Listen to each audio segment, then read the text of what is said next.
festive, but it doesn't feel very Christmassy at the moment. Every day, the narrative in Wales seems to be getting gloomier. Today, the nation's Christmas plans brought sharply into focus once again. We all need to think about our plans and to perhaps rethink our plans. I'm certainly doing that. I was intending over Christmas to travel to Northern Ireland to visit relatives. I'm not now going to do that because I think the best thing to keep people safe, keep my family safe, is to not to do that.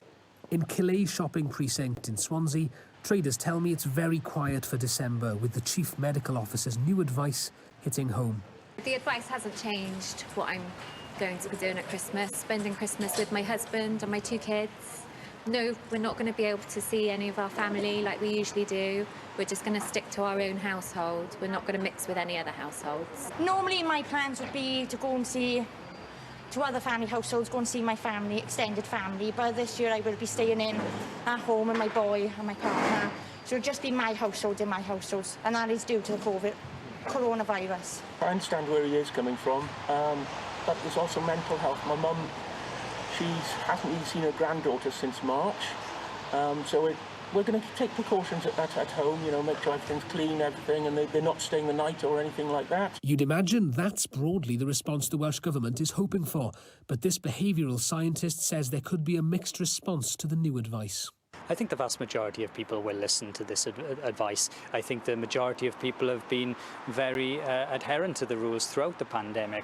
Of course, I think also people will now be a little confused and maybe conflicted as to whether they should change their plans to mix less, because of course they are permitted to mix in certain contexts outside of the household, and also during that period, the 23rd to the 27th.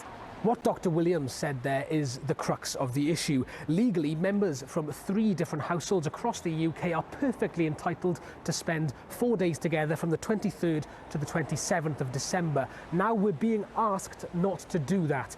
With case rates at their highest level ever now in Wales, the question is whether this advice will be enough to stop a January surge. Public Health Wales has today reported that 31 more people have died with coronavirus. They've also reported a new record number of cases, 2,238, though the case rate in the south is significantly higher than that in the northwest of Wales in particular. The Welsh Conservatives say the government needs to show people a plan for tackling COVID post-Christmas, while Plaid Cymru are also calling for a robust strategy and clear plan of action. Like every year, there will be many presents under the nation's Christmas trees, but the message from the Chief Medical Officer today was clear. The best present we can give our families this year is a coronavirus-free Christmas. Chris Williams there.